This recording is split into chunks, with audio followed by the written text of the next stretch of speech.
तमाम लीडर्स को जो इस वर्चुअल मीटिंग में आए हैं और स्पेशली जो नए साथी आए हैं across the country different location से जुड़े हैं इस वर्चुअल हॉल में, उन सब लोगों का मैं स्वागत करता हूं। मित्रों, मेरा एक छोटा सा परिचय है। मेरा नाम ओम प्रकाश यादव है और मैं बिहार की राजधानी पटना में रहता हूं। Right now I am serving government senior government official working as a joint secretary level officer in Department of Panchayati Raj Government of Bihar and looking after so many projects across the state. I have worked in different capacity across the state like SDMs and Deputy Development Commissioners and Collectors and all that. In ministries also I had been working with so many union cabinet ministers as OSD to them, ex-chief ministers, OSD to them, and different government sectors. मैं आपको ये बताकर impress नहीं करना चाह रहा हूँ, मैं सिर्फ ये बताना चाह रहा हूँ कि इसके बावजूद भी मैंने बिजनेस किया और मैं आपको ये जरूर बता सकता हूँ कि इस बिजनेस ने मुझको वो सारा कुछ दिया है जो जॉब में भी मिला। Of course I still love my job और मैं अभी भी गवर्नमेंट जॉब में हूँ and I am doing my job very passionately and very honestly also. और ये सिर्फ इसलिए कि मैं लोगों को ये बताना चाहता हूँ कि इतने बिजी शेड्यूल के बावजूद मैं अगर ये बिजनेस कर सकता हूँ तो आप भी कर सकते हो। मुझको नहीं मालूम है कि इस हॉल में कितने नए साथी हैं और कितने पुराने हैं लेकिन मैं कुछ बात आपसे करूं इसके पहले मैं थोड़ा सा बता दूं कि मैं इस बिजनेस में इनफैक्ट बड़ी अजीब तरीके से आया। मैंने कई बार अपनी बातें रखी है और इसलिए कहता है इस बिजनेस में आप अगर आते हैं या आए हैं तो ये कदाचित ईश्वर की कृपा है, क्योंकि बगैर भगवान के आशीर्वाद के इस धरती पर इस कायनात में जर्रा भी नहीं हिलता है। मैं तो इस बिजनेस में अपने एक साथी, एक ने दोस्त जो मेरे साथ पढ़ता था लेकिन समहाउ क्वालिफाई नहीं कर पाया और थोड़ा फाइनेंशियल कंडीशन उसकी अच्छी नहीं थी। मेरे सीनियर कुलीग थे जो रिटायर कर गए थे, he was suffering from very serious kidney elements और मैंने उसको मदद करने के लिए उसने कहा कि यार तुम ज्वाइन कर लो, कुछ प्रोडक्ट्स यूज करना, उसको मदद मिल जाएगा। तो दोस्तों आप सोच लीजिए कि गॉड का क्या मास्टर प्लान था। मैंने उस व्यक्ति को मदद करने के लिए, अपने साथी को मदद करने के लिए इस बिजनेस में आया। इसलिए मैं हमेशा कहता हूँ इस बिजनेस में आप आव से, भाव से और प्रभाव से किसी तरीके से आ सकते हैं, लेकिन आप टिकेंगे अपने स्वभाव से। और अगर आप टिक गए तो इस बिजनेस में आपको कामयाब होने से कोई नहीं बचा सकता, कोई नहीं रोक सकता। मैं एक दो बात आपसे करना चाहूंगा, स्पेशली अभी कुछ 5-7 मिनट में नए लोगों के लिए बात करूंगा और फिर कुछ लीडर्स की भी बात करूंगा। I hope I will try to wrap it up within 30-35 minutes time. मेरे पास 30-35 मिनट का समय है तरुण जी? ओके। सो दोस्तों, अगर जो नए लोग अभी जुड़े हैं, नए साथी, उनसे मैं सिर्फ एक दो बात बताऊंगा, क्योंकि इतना सिंपल है कि लोगों को बिलीव नहीं होता है कि ये बिजनेस है। क्या काम करना है, जिन्होंने आपको इनवाइट किया उनके साथ आप बैठिएगा, लेकिन बेसिकली इसमें दो ही काम करना है और वो दोनों काम, मजेदार बात यह है कि हम पहले से कर रहे हैं लेकिन दूसरे के लिए कर रहे हैं। क्या काम करना है? कुछ प्रोडक्ट्स यूज करने हैं। कितना यूज करना है? जितनी आपकी जरूरत है। कितनी जरूरत है हमको नहीं मालूम, आपके परिवार के साइज और आपके बजट पर डिपेंड करता है। और थोड़ा सा प्रमोट कर देना है प्रोडक्ट को। आप रिटेल वर्ड भी यूज कर सकते हैं। मिडिल क्लास को थोड़ा रिटेल भारी लगता है, यद्यपि हम लोग पूरा जीवन रिटेल ही करते रहते हैं। मैं भी नौकरी में अपना टाइम और अपना स्किल रिटेल कर रहा हूँ। आप जो काम कर रहे होंगे आप भी अपना रिटेल कर रहे हैं। मैं अक्सर लोगों को बात करता हूँ कि इस धरती पर अगर आप आए हैं तो कुछ न कुछ आप रिटेल कर रहे हैं, कुछ न कुछ बेचना पड़ता है दोस्तों। क्योंकि जो व्यक्ति कुछ नहीं बेच पाता है इस धरती पर, एक वक्त ऐसा आता है कि उसको अपना सम्मान बेचना पड़ता है। मेरे कहने का मतलब है कि अगर आप कुछ रिटेल नहीं कर पाए, कुछ बेच नहीं पाए, तो आपके पास अर्थ नहीं होगा, आपके पास धन, पैसा नहीं होगा। और अगर पैसा नहीं होगा तो कुछ करने के लिए आपको हाथ पसारना पड़ेगा, और हाथ पसारने का मतलब होता है सम्मान बेचना। इसलिए मैं अक्सर लोगों को बोलता हूँ या तो सामान बेच दीजिए या सम्मान बेच दीजिए, choice is yours. Of course बेचने से मेरा मतलब थैली लेके नहीं चलना है। अगर थैली लेके चलना होता तो हम कभी नहीं आते। टाटा नमक बेचते हैं, किसी ने टाटा को नमक लेकर लखनऊ के हजरतगंज में नहीं देखा है। It is a process. और एक चीज याद रखिए, selling by process is a salesman, but selling by passion is an entrepreneur, and we are entrepreneurs, we are not salesman. So this business is very simple. दो ही काम करना है, यूज करना है, थोड़ा सा प्रमोट कर देना है, और एक छोटा सा टर्नओवर क्रिएट करना है। वो टर्नओवर कितना होगा, कोई लिमिट नहीं है, कोई बंदिश नहीं है, कोई बंधेज नहीं है, कोई गोल नहीं। सेकंड, उसी के साथ एक टीम बनाना है, एक ऑर्गेनाइजेशन क्रिएट करना है। मैं टीम अक्सर नहीं बोलता हूं क्योंकि टीम कदाचित थोड़ा सा अंडरमाइन करता है। You can call it organisation, क्योंकि दुनिया में जो बड़े लोग होते हैं ऑर्गेनाइजेशन बनाते हैं, संगठन बनाते हैं। तो we create an organisation and help them to do the same. So this is the first principle of this business. That is why this business is very simple. Second thing, this business is very big. अब आपको ये लगेगा कि इतना छोटा काम, इतना simple काम है, कितना बड़ा कैसे हो जाए। एक्चुअली दुनिया की त्रासदी यही है दोस्तों, कि जो सिंपल होता है वही बहुत बड़ा होता है, लेकिन वो दिखता नहीं है। जो सिंपल आदमी होता है बहुत बड़ा होता है। गांधी जी बहुत सिंपल थे, कितने बड़ा दुनिया में उनका नाम है, महात्मा कहलाए, बापू कहलाए। तो यही बिजनेस इतना बड़ा है जिसकी आप कल्पना ही नहीं कर सकते। धीरे धीरे धीरे धीरे धीरे धीरे जितना बड़ा ऑर्गेनाइजेशन आपका हो जाएगा, कदाचित अभी जो नए लोग हैं उनको यकीन नहीं होगा। मैंने 2010 में इस बिजनेस की शुरुआत की दोस्तों, और आज इतना ह्यूमंगस ऑर्गेनाइजेशन हो गया, इस देश के बाहर भी चला गया बिजनेस। 90% ऐसे लोग हमारे ऑर्गेनाइजेशन में जिनको अभी हम नहीं जानते। सो this business is very big even in terms of income. And एक चीज हमेशा मैं बताता हूँ कि ये भूल है यदि आप इसको समझते हैं कि इस बिजनेस में सिर्फ पैसा आता है। पैसा इस बिजनेस का बाय प्रोडक्ट है। सो this business is very big. कितना बिग अभी समय नहीं आपको बता सकते। मतलब आप ऐसे समझ लीजिए कि इस बिजनेस के अंदर अगर कोई डायमंड ही चला जाता है ना, तो समझ लीजिए कि वो उस बड़े बिजनेसमैन के बराबर होता है जो कम से कम 300 से 400 करोड़ 500 करोड़ रुपया लगा के कोई बिजनेस खड़ा किया होगा। It's so base. अगर आप क्राउन चले गए तो अंदाजा ही नहीं लगा सकते हैं। We are in fact contributing something to the GDP of the state and the country. So this business is very second principle. Third, this business is very scientific. इसके सिलेबस प्रिस्क्राइब्ड है मित्रों। साइंटिफिक का मतलब होता है it is based on certain principles, so you have to follow them if you want to grow, if you want to become successful, you will have to follow those principles. Scientific का मतलब होता है, आप जैसा इसको आप ऐसे समझिए, 2 हाइड्रोजन और 1 ऑक्सीजन मिलेगा तो H2O यानी पानी बन जाएगा। ये साइंस है। डॉक्टर हैं, साथी हैं, वो बताएंगे कि क्या इसके प्रिंसिपल्स हैं। And finally it takes time. चौथा प्रिंसिपल ये है कि this business is not easy. Simple है लेकिन इजी नहीं है। इजी से मेरा मतलब आप इसको ओवरनाइट कुछ नहीं है। There is not shortcut. It's a serious business endeavour which takes certain time.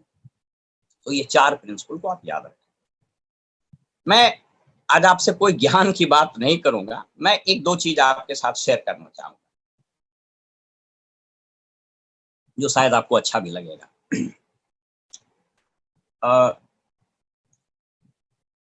इतना तो यकीनन सब लोग मानते होंगे कि हम सभी लोग ईश्वर के संतान हैं। वो ईश्वर भगवान भी हो सकते हैं, वो खुदा भी है, वो जीसस भी है, वो वाहेगुरु, कोई भी है। हम लोग सब लोग ईश्वर के संतान हैं। और अगर ईश्वर के संतान हैं तो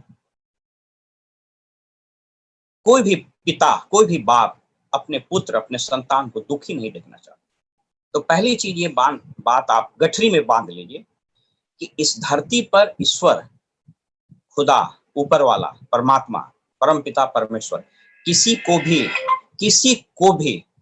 दुखी, किसी को भी जस्ट ए मिनट, किसी को भी दुखी, किसी को भी गरीब, किसी को भी कष्ट में देखना नहीं चाहता है। और इसी को बोला जाता है principle of life. This is called life principal. और ईश्वर ने इसके लिए एक सिद्धांत प्रतिपादित किया है। God has propounded a principle and that principle is known as law of abundance, प्रचुरता का सिद्धांत। भगवान ने इस कायनात में, इस धरती पर इतने संसाधन दिए हैं, इतने संसाधन दिए हैं ताकि उसका कोई भी संतान दुखी, कमजोर, गरीब और नाखुश नहीं रहे। आपको जान करके आश्चर्य होगा, आंकड़े बताते हैं कि इस दुनिया में प्रतिदिन जितने फल और सब्जी सड़ जाते हैं, उतना फल सब्जी पूरी मानव जाति को एक दिन खाने के लिए काफी है।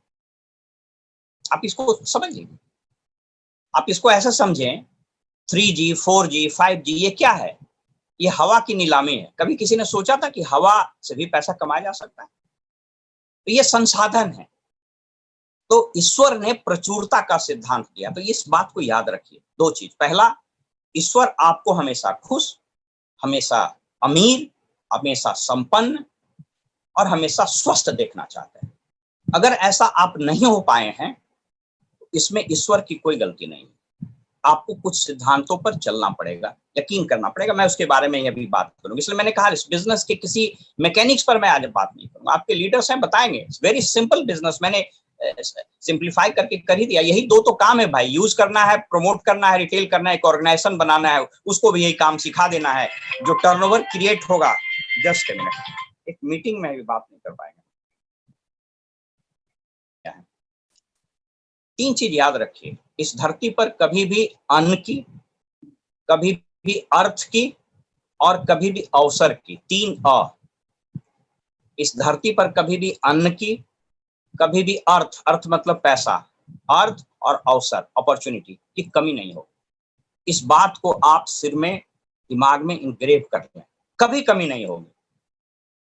अगर किसी को लगता है कि वो कमी है, तो उसको इंट्रोस्पेक्ट करना पड़ेगा, अपने आप में देखना पड़ेगा कि कमी कहाँ है। मैं इस बात का खुद गवाह भी हूँ। इस बिजनेस में आने से पहले मैं, I am a bureaucrat, but I belong to very humble family.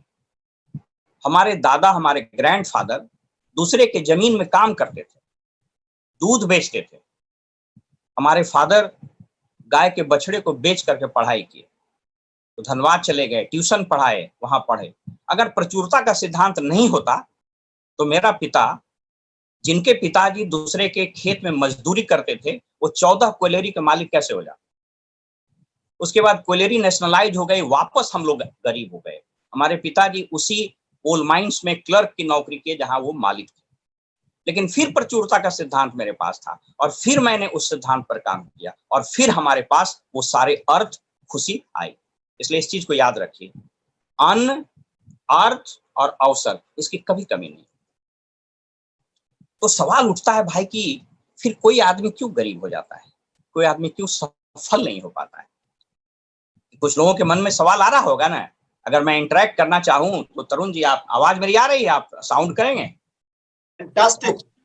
के ऊपर 11,000 वोल्टेज का हाई टेंशन वायर गुजर रहा होता है, आप लोग सब लोगों ने देखा। उसमें अथाह शक्ति, अथाह ऊर्जा, अथाह एनर्जी होता है। तो क्या किसी व्यक्ति के घर के ऊपर मात्र से वो हाई टेंशन वायर अगर गुजर जाए, तो क्या आपको लगता है उसके घर में बिजली आ जाएगी? ऐसा तो नहीं होता है। आपके शहर से अगर 11,000 वोल्ट का तार गुजर गया, तो इससे ऐसा थोड़ी है कि आपका फ्रिज चलने लगेगा। ठीक उसी प्रकार दो माइंड है, याद रखिए इसको। ईश्वर की जो अथाह शक्तियां हैं, उसको बोला जाता है स्पिरिचुअल यूनिवर्सल माइंड। वो यूनिवर्स में अथाह शक्ति का संचार होते रहता है, ठीक उसी ग्रिड की तरह जैसे बिजली चल रहा होता है। अगर आप उस 11,000 वोल्टेज तार में तार जोड़ दीजिएगा, तो आपके घर में ऊर्जा आ जाएगी। So simple. Are you catching me? आ जाएगी आराम से। यहां भी वही सिद्धांत है। ईश्वर के उस लॉ ऑफ एबंडेंस, ईश्वर के उस अथाह शक्ति जो ब्रह्मांड में गूंज रही है, चल रही है, उससे अगर अपने मस्तिष्क को, इंडिविजुअल माइंड को अंग्रेजी में बोलते हैं connecting individual mind with the universal mind of God, आप कनेक्ट कर दीजिएगा, यहां सारी चीजें बदल जाएगी। दोस्तों, सब कुछ यहां है। यहां आपको मालूम है, ये जो ब्रेन है, इसमें 18 बिलियन सेल्स होते हैं। सेल को न्यूरॉन बोलते हैं, जो ब्रेन में सेल्स होते हैं। 18 बिलियन का मतलब 1,80,000 लाख करोड़, और गिन नहीं पाइएगा, इतना सेल्स होता है ब्रेन में। कहता अगर इसमें ऊर्जा आ गई, अगर ये इंडिविजुअल माइंड गॉड के यूनिवर्सल माइंड से कनेक्ट हो गया, उसके बाद इस धरती पर आप जो चाहिएगा वो कर लीजिएगा, जो चाहिएगा कर लीजिएगा। और मैं वही बताना चाह रहा हूँ, ये बिजनेस कोई मामूली बिजनेस नहीं है। देखने मैंने बताया ना कि इट्स वेरी सिंपल, लेकिन अर्थ उसके पीछे छुपा हुआ है, अर्थ उसके पीछे छुपा हुआ है। उस अर्थ को समझने का प्रयास कीजिए, क्योंकि इस बिजनेस में अगर आपको सफल होना है तो आपको बहुत लोगों के लाइफ को टच करना पड़ेगा। ये वो बिजनेस नहीं है कि आप 500 करोड़ रुपया लगाइएगा, कुछ लोगों को एम्प्लॉय कर दीजिएगा, प्रोडक्ट बनाइएगा, बेच दीजिएगा, राजा बन जाइएगा। यहां अगर आपको सफल होना है तो हजारों लोगों के जीवन को सफल करना पड़ेगा। मैं इसलिए नहीं कामयाब, आपके लीडर इसलिए नहीं कामयाब हैं कि उन्होंने कुछ ऑर्गेनाइजेशन क्रिएट कर दिया, नो, उन्होंने कुछ टर्नओवर क्रिएट कर दिया, नो, कुछ पैसे कमा लिए, नो, वो बाय प्रोडक्ट है दोस्तों। इस चीज को हमेशा याद रखिए, money is by product in this business. तो मैं वही बता रहा था कि इसको कैसे कनेक्ट किया जाए, क्योंकि जिस दिन ये कनेक्शन हो गया और आपका ये जो माइंड प्रोग्राम हो गया ना, उसके बाद इस दुनिया में आप इस बिजनेस को छोड़ दीजिए, जो चाहिएगा प्राप्त कर लीजिए, क्योंकि यही होता रहा है। और जिसने ऐसा किया है वही इस दुनिया में कामयाब हुआ है। तरीका क्या है, कैसे कनेक्ट कर सकते हैं, आइए मैं उसी पर बात करता हूं। कुछ स्टेप्स हैं, अगर उस स्टेप को फॉलो कीजिएगा तो ये चीजें आपको होगी और आपको बड़ा अच्छा भी लगेगा। इसलिए मैं कहता हूं इस बिजनेस में ज्यों-ज्यों आप ग्रो करिएगा, त्यों-त्यों आप अच्छे इंसान होते चले जाइए। ये सब कुछ बदलता चला जाए। ये बिजनेस ज्ञान से नहीं चलता है। इसलिए आपको सक्सेस प्रोफाइल बताया गया होगा कि साहब इस बिजनेस में यूनिवर्सिटी का प्रोफेसर भी है, डॉक्टर भी है, कंपाउंडर भी है, बस का कंडक्टर भी है, मैट्रिक फेल भी है, मैट्रिक पास भी है। तो ऐसा क्या बात है कि भाई सब लोग कर लिया? ऐसा इसलिए हुआ कि प्रत्येक व्यक्ति जो कामयाब होता है उस अपने इंडिविजुअल माइंड को यूनिवर्सल गॉड के माइंड से कनेक्ट कर देता है। इस चीज को समझने की जरूरत है और मैं इसी पर आज बात करूं। एक बहुत बड़े लेखक हुए इस दुनिया में और कदाचित वो इस दुनिया के सबसे पहले पॉजिटिव मेंटल एटीट्यूड और इस थ्योरी पर बात करने वाले मॉडर्न वर्ल्ड के सबसे पहले लेखक और स्पिरिचुअल लीडर हुए। उनका नाम था चार्ल्स एफ हैनेल। चार्ल्स एफ हैनेल ने एक किताब लिखी है, उसका नाम है मास्टर द की सिस्टम। और एक और बहुत बड़े स्पिरिचुअल लीडर हुए, उनका नाम था जोसेफ मर्फी। आप लोगों को कहीं भारी तो नहीं लग रहा है? ऐसा तो नहीं लग रहा है कि कुछ प्रवचन चलने लगा? कुछ साउंड करिएगा आप लोग। बहुत बढ़िया सर, बहुत बढ़िया। करंटली यही बुक रीड कर रहे हैं अभी। क्या बात है। और एक जोसेफ मर्फी हैं, उन्होंने ऐसे बहुत किताबें लिखी हैं, उनके बारे में आप पढ़िएगा तो you will become very excited. एक पावर ऑफ सबकॉन्शियस माइंड है और एक किताब उन्होंने लिखी है वेल्थ एंड सक्सेस।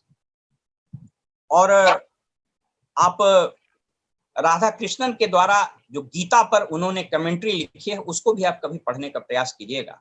इन चीजों को जब आप पढ़िएगा तो आपको बड़ा अच्छा लगेगा। मैं एक सिंप्लीफाई करके बता रहा हूं कि how to connect your individual mind with the God's mind. Universal mind से आप कैसे कनेक्ट कीजिएगा। मित्रों, अगर ये कनेक्शन आप करना सीख गए, आप मैट्रिक फेल हैं, आप हिंदी बोलते हैं, आप पंजाबी बोलते हैं, आपको कुछ नहीं बोलने आता है, आपको बहुत बोलने आता है, बहुत लंबे हैं, बहुत छोटे हैं, कोई फर्क नहीं पड़ता है। आप सब लोग वहां चले जाइएगा जहां आप जाना चाहते हैं। ये सिंपल फॉर्मूला है। क्या है वो प्रोसेस? सबसे पहला प्रोसेस ये है दोस्तों कि इस लाइफ प्रिंसिपल को समझना, इस पर यकीन करना पड़ेगा। और खास करके जो नए बच्चे हैं, जो यंग जनरेशन है, उसको जल्दी बिलीव नहीं होता है।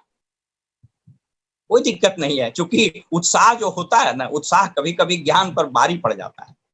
लेकिन जो बच्चे हैं वो इस चीज को जरूर समझे, क्योंकि आने वाला जो वक्त है दोस्तों वो बहुत टफ होने वाला है। ये बताने की जरूरत नहीं है कि इस कोरोना ने पूरी दुनिया में जितने कॉन्ट्राडिक्शंस थे, इंटरनल इनहेरेंट कॉन्ट्राडिक्शंस थे, उसको लाके रख दिया। ये भ्रम टूट गया कि अमेरिका सुपर पावर है, यह भ्रम टूट गया कि उसकी अर्थव्यवस्था सर्वश्रेष्ठ है, यह भ्रम टूट गया कि यूरोप इनविंसिबल है। सब भ्रम टूट गए। यह भी भ्रम टूट गया कि फलाना आदमी बहुत बड़ा इंडस्ट्रियलिस्ट था, 100 करोड़ का आदमी था।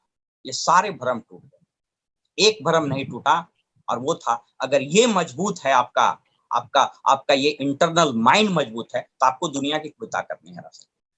क्योंकि कहते हैं कि there is always an opportunity behind any adversity.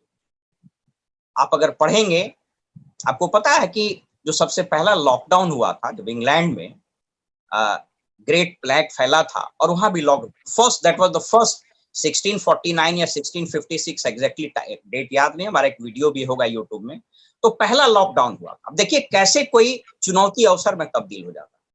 तो कैम्ब्रिज यूनिवर्सिटी में न्यूटन पढ़ रहे थे, जब लॉकडाउन हुआ तो यूनिवर्सिटी ने कहा कि साहब अपना घर जाइए आप, जैसे यहाँ कह देता है। तो Newton was forced to leave the hostel and he was forced to go to his native place. वो अपने गांव चला गया, और अपने गांव में वो फल के पेड़ के नीचे खेतों में काम करते थे। और एक दिन ऐसी सोच रहे थे, कुछ सोचते सोचते एक फल गिरा, और अचानक उनके दिमाग में बात आई और लॉ ऑफ ग्रेविटेशन की खोज हो गई। अब आप सोच के देखिए कि एक लॉकडाउन ने एक न्यूटन पैदा कर दिया, तो यह कोरोना वायरस आपके परिवार में एक डायमंड और एक क्राउन पैदा कर सकता है कि नहीं कर सकता? ये सोचने, ये हो सकता है। You all of you, each one of you can go crown. ये समझना है, यह चुनौती आपके लिए उसी अवसर के रूप में आया। क्या स्टेप है सुन लीजिए, 4 स्टेप है इसका। इसको रिलीजियसली समझिएगा, खास करके थोड़े जो यंग बच्चे हैं। बेटा अगर तुम लोग सुन रहे हो, और कोई मैं बोस्ट नहीं कर रहा हूं, जहां पढ़ के तुम जाना चाह रहे हो हम ऑलरेडी हैं। बिहार सरकार का 20,000 करोड़ रुपया मेरे हाथ से चेक से दस्तखत होकर साइन होता है। I spend 20,000 crore rupees in one particular fiscal year under my own signature. उसके बावजूद अगर ये बात मेरे को समझ में आ रही, कि इसको समझने की कोशिश करो। जो नए बच्चे हैं खास करके उनसे हम कहना चाह रहे हैं, ये हार्श रियलिटी को समझिए। What is the first step? ये पहला स्टेप है प्रेयर। इस लाइफ प्रिंसिपल को समझना कि ईश्वर ने इस धरती पर प्रचुर चीज दिया है, अन्न का, अर्थ का और अवसर का। इस चीज को पहले समझना और इसको विश्वास करना कि this is the principle of life, और भगवान के हम संतान हैं, इसलिए भगवान ने हमको विशेष बनाया है। हर एक व्यक्ति विशेष है मित्रों, हर एक व्यक्ति यूनिक है। आपको पता है 84 मसल्स जब सिंक्रोनाइज करता है एक वर्ड निकलता है। ये आपका भी निकलता है, मेरा भी निकलता है, और नरेंद्र मोदी जी का भी निकलता है। आप इंफीरियर कैसे हो सकते हैं? So you are the unique creation of the God. इसको बिलीव करना और प्रार्थना करना, बिलीव करना कि this is the life principle. सबसे पहले इसको बिलीव करना, और सुबह और शाम प्रार्थना करना कि हे ईश्वर, सबसे पहले मुझको एक अच्छा इंसान बना दो, और उसके बाद मुझको एक अच्छा एम्बे डिस्ट्रीब्यूटर बनाओ। अच्छा बनाओ, सफल तो अपने आप हो जाइएगा। अंग्रेजी में एक कहावत है कि कहता है कि जब आप लग्जरी को प्राप्त करने के लिए चलिएगा तो नेसेसिटी अपने आप आ जाएगी। When you try for luxuries, necessity will come on the way. अरे भाई, अगर आप एसी लगाने के लिए सोच रहे हैं तो पंखा तो अपने आप लग जाएगा। अगर आप कार पर चलने की बात सोच रहे हैं तो 2 व्हीलर तो अपने आप आ जाएगा। अगर आपने क्राउन सोच लिया है तो डायमंड तो अपने आप चले जाएगा। So think big, think big. तो पहला प्रिंसिपल, प्रणाम कीजिए ईश्वर को, खुदा को, वाहेगुरु को, अपने इष्ट परमपिता परमेश्वर को कि हम ईश्वर आपके संतान हैं और हम आपके सिद्धांत में विश्वास करते हैं। I believe in you God. First step. Second step, अपने इस बात को अपने मस्तिष्क में इनग्रेव करना। कैसे इनग्रेव होगा? याद रखिए दोस्तों, कहता है कि the idea of wealth, the idea of law of abundance conveyed to your subconscious mind by way of repetition, number 1, faith, number 2, and expectancy, number 3. आपको रिपीट करना पड़ेगा कि हम ईश्वर के संतान और हम भी क्राउन जा रहे हैं। यूं ही स्टेज पर नहीं बुलाया जाता कि I am diamond, I am diamond. नए लोगों को लगता है चिल्लाने से होता है क्या? अरे भाई, चिल्लाने से ही होता है। तुम चिल्लाओ ना, तुम भी हो जाओगे। हम भी चिल्लाए, हम भी हो गए। This is so simple. So Second step is to convey the life principle, to convey the law of abundance to your subconscious mind by way of क्या, repetition, by way of faith and by way of expectancy, believe करके इन तीन से रोज बोलिए, रोज repeat कीजिए, आपके subconscious mind में चला जाएगा। आप पढ़िए सबकॉन्शियस माइंड की क्या ताकत है भाई। आप उस पर समय नहीं तो आपको मैं सबकॉन्शियस माइंड के बारे में बताता। आपको एक एग्जांपल देता हूं, अपने इस ब्रेन को ट्रेन कर लीजिएगा ना, आप कुछ भी कर सकते हैं, कुछ भी कर सकते हैं। एक एग्जांपल देते हैं, 1843 में एक स्कॉटिश डॉक्टर थे, उनका नाम था डॉक्टर जेम्स एस्डेल। वो कलकत्ता आए और वो सर्जन थे। उस जमाने में एनेस्थेसिया का खोज नहीं हुआ था, देयर वाज नो एनेस्थेसिया, तो पूरे होशो हवास में ऑपरेशन करना होता था। उन्होंने 500 ऑपरेशन किया और उसमें जो फेटल रेट था वो मुश्किल से 2% जो अभी भी है। वो कैसे करते थे, मरीज को लेटा देते थे और उसके सबकॉन्शियस माइंड में भर देते थे कि तुमको दर्द नहीं होगा, दर्द नहीं होगा, दर्द नहीं होगा, और वो सबकॉन्शियस माइंड में चला जाता था, उसको लगता था कि दर्द नहीं होगा, उसके होशो हवास में ऑपरेशन हो जाता था। This is the power of subconscious. इसको ट्रेन कीजिए कि आप क्राउन है, इसको बिलीव दिला दीजिए कि आप क्राउन है, आप डायमंड और डबल डायमंड ईडीसी तो अपने आप चले जाइए। अगर नए लोगों को नहीं समझ में आ रहा डायमंड क्या होता है, तो मैं आपको ये बता दूं दोस्त कि डायमंड का मतलब होता है जहां white money, depending upon your structure, but मोटे तौर पर डायमंड की एवरेज इनकम, वैसे नहीं बताया जाता है स्टेज से, लेकिन जो नए लोग हैं उनको मैं बता दूं कि कम से कम 70-80 लाख से 1 करोड़ रुपया के आसपास होता है साल का। आप सोच के देखिए ना, किसी भी प्राइवेट सेक्टर, किसी भी गवर्नमेंट, अरे हम तो सरकार के बड़े ओहदे पर हैं, मेरी जो सैलरी है और हमारी लगभग 25-26 साल की नौकरी हो गई, 26 साल की पूरी सैलरी हमने ईमानदारी से नौकरी की, उसका 20 गुना ज्यादा पैसा तो हमको पिछले 5 साल में आ गया। So this is the power of this business. तो इसको कन्वे करना पड़ेगा। This is the second step. What is the third step? Third step क्या है? रोज रात में सोने से पहले और रोज सुबह उठने के बाद 5 मिनट के लिए हाथ जोड़कर उस परम पिता परमेश्वर से मांगिए। मांगना पड़ता है बॉस, बोलना पड़ता है कि हमको ये चाहिए, हमको ये चाहिए। और कभी भी मांगिए ना तो कभी भी संकीर्ण मानसिकता से नहीं मांगिए कि हमको मिल जाए, उसको नहीं मिले। Never do that. वो उस भाव से नहीं करना है। वसुधैव कुटुंबकम, सबको मिले, सब लोग सफल हो जाए और हम भी सफल हो जाए, सब लोग डायमंड जाए, हम भी डायमंड, ये बोलना पड़ेगा आपको। ऐसा नहीं बोलना है कि हम चले जाए वो नहीं जाए, तो ऐसा नहीं चलेगा। So this is the third step. And what is the fourth step? The fourth stage ये है कि मनुष्य तो मनुष्य है भाई, नेगेटिव थॉट्स तो आएगा ही। आपको मालूम है 18 साल के उम्र होते होते एक व्यक्ति, एक बच्चा 1,80,000 बार नो सुन चुका होता है। उसका जन्म ही नो से होता है।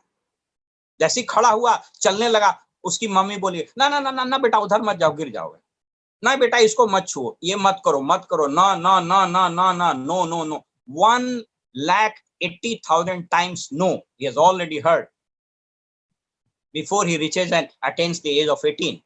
जब वो व्यस्क होता है तब तक चला जाता है। तो ये निगेटिव थॉट जो आपके मन में जैसी आए कि लगता है हमसे नहीं होगा क्या, लगता है बिजनेस नहीं होगा क्या, लगता है हम नहीं जाएंगे क्या, तुरंत उसको रिवर्स कर दीजिए, नहीं को हटा दीजिए। लगता है हम चले जाएंगे, लगता है हम कर लेंगे, लगता है हम हो जाएंगे, लगता है हम हमारे नीचे बहुत लोग ज्वाइन करेंगे, लगता है मेरा प्लान आज बहुत अच्छा होगा, लगता है बहुत सारे लोग ज्वाइन करेंगे, लगता है सब लोग डायमंड जाएंगे। ये चौथा स्टेप है दोस्तों। ये 4 स्टेप आपके पूरे सबकॉन्शियस माइंड की रीप्रोग्रामिंग कर देगा। आप यकीन मानिए यही सत्य है और कोई बहुत बड़ी बात इसमें है नहीं। बस फटाफट आप टीम बनाना शुरू कर दीजिएगा और चीजें बदलती चली जाएगी। मैं एक चीज जस्ट आपके साथ शेयर करके अपनी बात खत्म कर दूं। आई होप कि समय भी हमारा हो गया। जैसा कि मैंने बताया कि सिर्फ एक सबसे इंपॉर्टेंट काम क्या है, यूज करना है, प्रमोट करना है, ऑर्गेनाइजेशन बनाना है। उसी को हम लोग बोलते हैं टीम बनाना। टीम बनाने में कुछ चीजों का ध्यान देना चाहिए। जो लीडर हैं वो भी सुन रहे हैं, कुछ नए साथी हैं वो भी समझ जाएंगे, कोई फिजिक्स केमिस्ट्री तो है नहीं।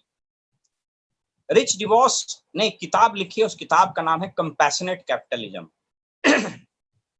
बहुत लोग सोचते हैं, अभी भी जब आप गूगल में जाइएगा और कंपैशनेट कैपिटलिज्म लिखिएगा तो आपको आ जाएगा बिल गेट्स के बारे में। But the fact of the matter is that the word compassionate capitalism has been coined by none other than the rich DeVos himself, जो एमवे के फाउंडर हैं। वो कहते हैं, एक शब्द याद रखिएगा, एक line, he says don't use this business, don't use people for building your business, use this business for building people। लोगों का उपयोग इस बिजनेस के लिए कदापि मत कीजिए, बल्कि इस बिजनेस का उपयोग लोगों को बिल्ड करने में कीजिए। याद रखिएगा, it is a people centric business. ठीक है, ये बात अलग है कि टर्नओवर होगा तो पैसा होगा, but it is the people who will move the product, it is not the product which will move the people. हमेशा याद रखिए। 4 P, there are 4 P's are important in building the team. 4 P को याद रखिएगा, आप कभी धोखा नहीं खाएंगे। The first P is people. ये लोगों का बिजनेस है, तो आपको क्या सीखना पड़ेगा? आपको सीखना पड़ेगा पीपल स्किल। आप जिस नौकरी में हैं, जिस प्रोफेशन में हैं, जिस तरह का काम इसके पहले कर रहे हैं, उसके अपने तरीके, लेकिन ये पीपल सेंट्रिक बिजनेस है बॉस, और आपको पीपल स्किल, सॉरी छूने से, सॉरी, सो पीपल स्किल थोड़ा सीखना है। उस पर बहुत हम बात नहीं करेंगे, आप लेस गेबलिन को पढ़ सकते हैं, बट कॉमन सेंस हमेशा अप्लाई कीजिए। Common sense, people skill, choose right people. First P is people for building your team. What is the second P? The second P is called process, sorry, personality. The second P is personality, उसके बाद process है personality. इसका मतलब क्या है? लोगों को लाइए और उसके पर्सनालिटी को मूर्तिकार की तरह तराशिए। याद रखिए कि जिस रूप में आप इस बिजनेस में आए हैं, अगर उस